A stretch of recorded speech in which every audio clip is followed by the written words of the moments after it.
Welcome everyone, the F Word's back again for another year, jam-packed full of absolute passionate VFL talk. We've got Howard Leigh, I'm Brent Diamond. Geez, we're back again. It's been a while, Howard. It seems like ages, Brent, but importantly at the launch today at the Northern Bull Ants or Northern Blues ground, they played a tape of Ed Sard, who's now at St Kilda. Yep. But I remember during last year's finals, you had an exclusive interview with Exclusive. It was. Oh, it was good too, and gee, he's one of Football Nation's proudest sons, isn't he? Artie in the background, he's loving it. And also, we would like to talk about predictions this year. Howie, who is your premiership tip? Well, I believe you've tipped what I read in the Age, maybe Sunday or Monday Age, that you've picked the Werribee Tigers. Werribee? Not the Coburg Tigers, but the Werribee Tigers to win the First flag. time since '93, do you think, Howie? Well, I said to Scott West at the launch that in fact Donald McDonald, whom he's working with now at North Melbourne, coached Werribee their only flag. Is that right? That's right. That's Mike right. Sheehan was a former Werribee star. Maybe an omen, do you think? It could be. It could be an omen. But Werribee, that's a good tip. But Gary Ayres has said that he's lost half his team, Brent. Yeah, so that will have a massive impact. I don't think they'll stay undefeated, Howie, but they could definitely push for the top four. What do you think? You believe that? Oh, well, it's early days yet. We were sort of, it's a pie in the sky stuff, isn't it? Pie in the sky? Yep. Well, my four teams, Werribee, Williamstown, Port Melbourne and Box Hill Hawks. I think those four are red hot for the flag this year. What about you, Howie? Well, Box Hill have got such a good Hawthorn list of players.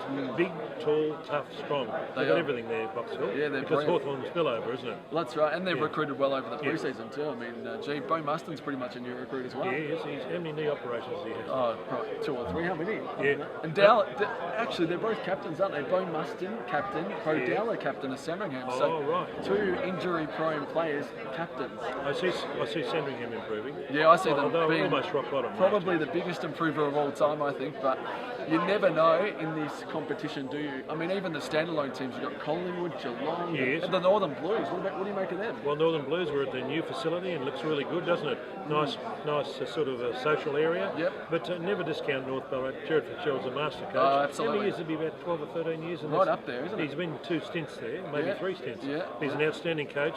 And in Williamstown. He'll be there till he dies, surely. But what about the bridesmaid Williamstown? Can they break through? Well, Trevor Monty says he's in his 14th year as president, or chairman, I like to call him, and he says this could be the year of the Seagulls. They've surely got to break through one year, Howard. I mean, they've been up there for 6-7 years now. It's time, surely. Yeah, but importantly, they'll be playing on their home ground. There's a lot of Sunday games. Sandringham have got a lot of Sunday games. But Williamstown playing on Sunday quite a bit too. That's right. I mean, the Sunday games galore. I mean, it's the day for the Holy Bread, and they were looking for a Good Friday match, and that didn't happen now. Oh, is that taboo again? Taboo. Oh, I know you wrote about it. Anyway, we'll leave it there, Howie. But keep punching for round 2. Keep punching. Well done. Scott West from the Werribee Tigers, new coach, obviously new blood and new experience for you here, Scott. Tell us about obviously this season and the season ahead.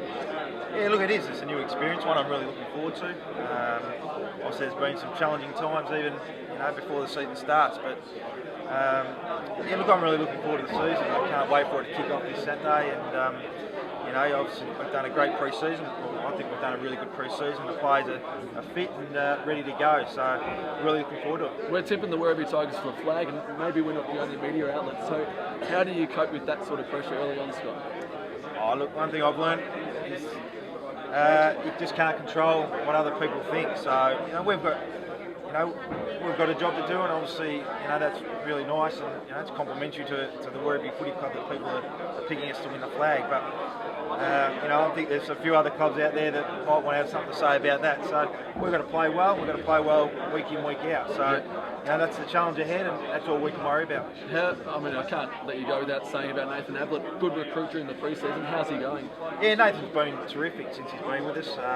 Bit of a late start to pre-season, so he's a little bit underdone, so he won't play this week. Okay. But we're making sure that his body's right. We see it going to be a long season for us with the Foxtel Cup as well, so we just want to make sure that we get his body right, that he's ready to play footy. How do you see his form? I mean, at the moment at Gold Coast he struggled. How do you go about getting the confidence back and I suppose the learning in his game? Oh, look, I just think he's just got to go out there and enjoy it. I think part of what he wants to do is just play footy. And as I've said to him and everyone that I've spoken about him, there's no more pressure on him to play well than there is on anyone else. So I really just want him to go out there and play good footy, go for his marks, when there's an opportunity to kick a goal. So, that'll be my expectation on him. And finally, obviously, you're coaching your own team for the first time. What's the big difference? You're at Melbourne doing some development midfield stuff.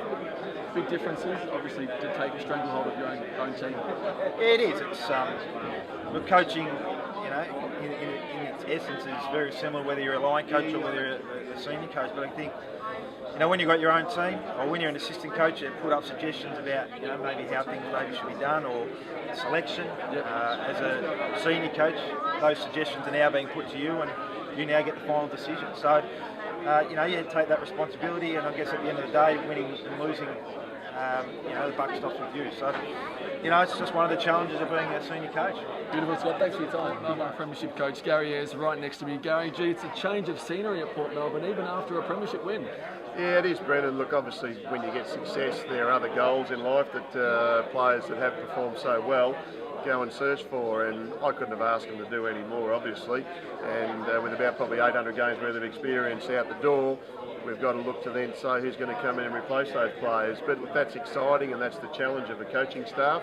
So we're still confident we'll be thereabouts, providing we can keep our senior core intact and injury-free, and the kids show significant improvement. We learned that it's not necessarily the best VFL list of players that get drafted, isn't it? I mean, absolutely. We saw Malcolm Lynch get drafted, but there was probably a number of Port players that were pushing. I agree, and I think they were very, very stiff to not have actually been able to get another chance. Shane Valenti, I think, certainly has been obviously the best player in the comp with the JJ listings in the last 2 years.